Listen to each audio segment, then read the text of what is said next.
Hey everybody, I just wanted to, this is Hunter Green. I just wanted to make a quick video about the stock market, index funds, the S&P 500, and passive investing. This is not legal or financial advice. This video, I'm making it purely for just general informational purposes only. So there's my disclaimer. Yeah, and I don't really have a script, so forgive me, I'm kind of winging it here. But all right, so let's talk about the stock market. What is the stock market exactly? Well, by and large, what we think of as the stock market is a secondary market.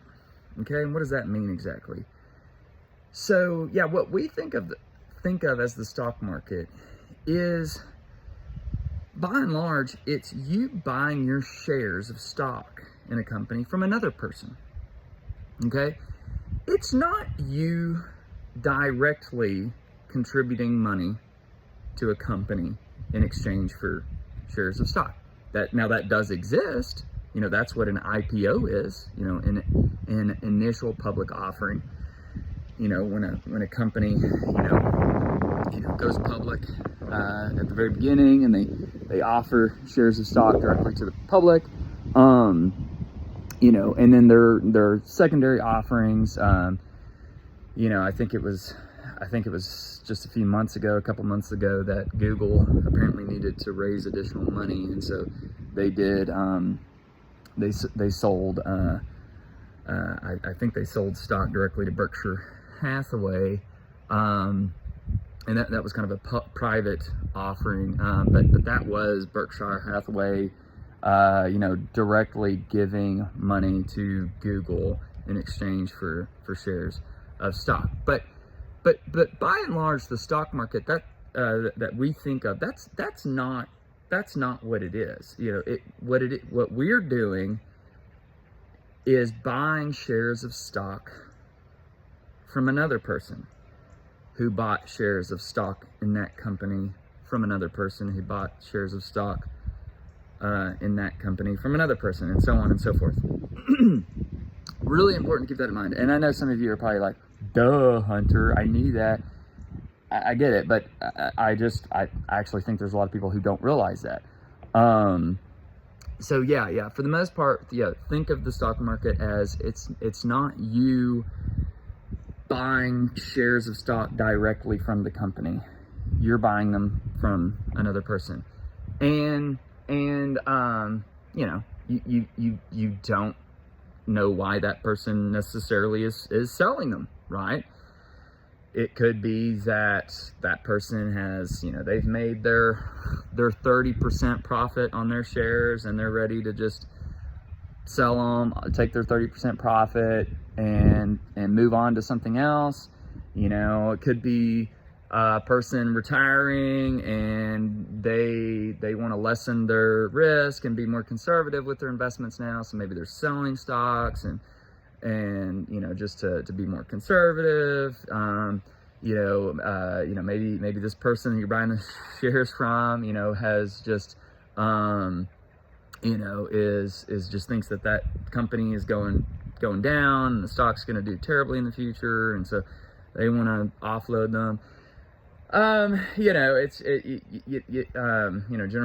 Generally speaking, you don't really know. So so let's move on to talking about what indexes are. So indexes, for the most part, what they're intended to be is sort of a measure of the stock market. So it's intended to be sort of a metric for, how the stock market is doing. I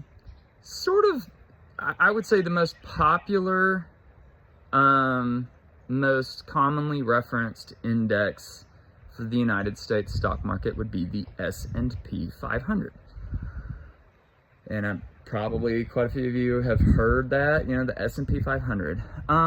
So what is the S&P 500? The S&P 500 it's an index, and what it does is it includes the 500 largest American companies by market capitalization. And I think actually it's kind of weird, but I think the S&P 500 might actually have a few more than 500 right now, which is kind of strange. But anyways, that's that's how to think of it. So that it is comprised. It consists of the 500 largest American companies by market capitalization, and then what it does is it's market capitalization weighted, meaning that the company that has the largest market capitalization, it comprises a larger percentage of the S&P 500. So let's talk about what market capitalization means exactly. Well, market capitalization, what that means is that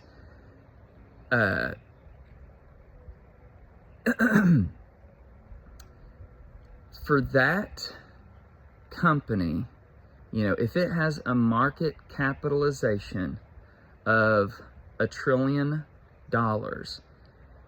that doesn't mean that that's money that the company actually has. What that means is that, remember how I said the stock market is largely a secondary market? The market capitalization, if a company has a market capitalization of $1 trillion, that number represents what, in theory, you would have to pay to buy everyone's shares of stock in that company to become a 100% owner of that company. And how that number is arrived at, how do we get to $1 trillion market capitalization?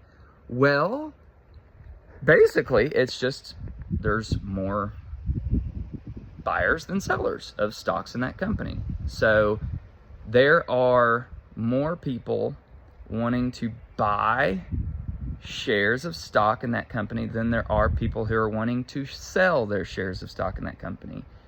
And that number of buyers exceeding number of sellers, it's just supply and demand. Think of it that way. You learn that in elementary school. It just drives the price, the market capitalization up.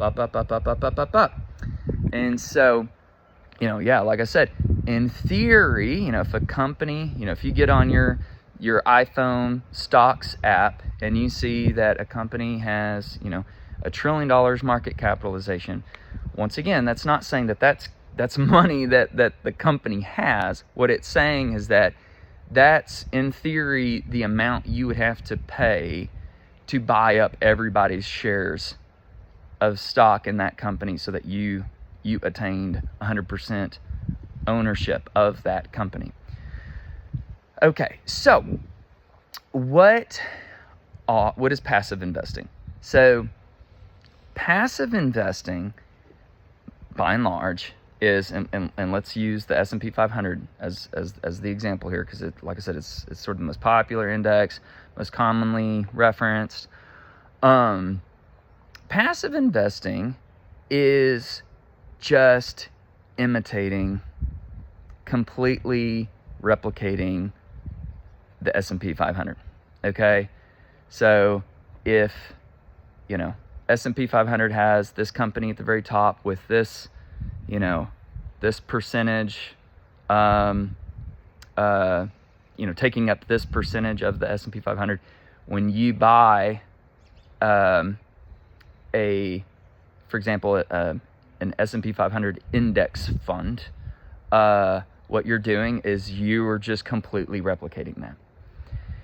Now, I love index funds. I think they're awesome. They're great. Here's the problem. If the index funds, like an S&P 500 index fund, what it's really intended to do is just piggyback off of active investors, right? you're just chasing what the consensus is among active investors. So if people who like to buy, who are buying individual stocks, the consensus is, that most of them are buying Google. And, so Google or whatever, climbs to the tippy top of the S&P 500. When you buy an S&P 500 index fund, you're just piggybacking off of them. So I'm seeing in social media people kind of like mocking people who buy individual stocks. And I get it. Like most people who buy individual stocks, instead of buying an index fund, the vast majority do not do better than the overall index, than the overall S&P 500.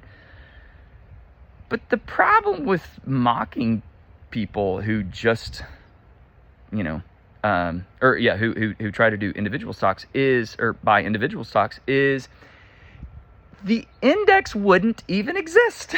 If you think about it, the index would not exist if not for active investors, people who are buying individual stocks. If miraculously, just for the sake of example, if everyone overnight became a passive investor, nobody was buying individual stocks, just everybody overnight started buying, S&P 500 index funds. Well, guess what? The S&P 500 index ceases to exist, right? So, because, eventually everybody would look around and be like, whoa, like Google is like got a $250 billion market capitalization and that's weird. How'd that happen? Well, it's because, if everybody were just mindlessly buying S&P 500 index fund, it just it just artificially inflate the value of a company. I want to give credit to Mike Green. He's not related to me, despite us sharing the same last name. But he's a guy, I've seen some of his videos on YouTube, and he's kind of, I guess, bringing awareness to this issue of too many people becoming passive investors and how potentially that could be problematic. I guess only time will tell if that truly becomes the case, but it does make sense to me, this concern. So I would just say that, I hope that was helpful. Share your thoughts. Sorry if I wasn't very crisp in my explanations, but like I said, I'm just kind of winging it. So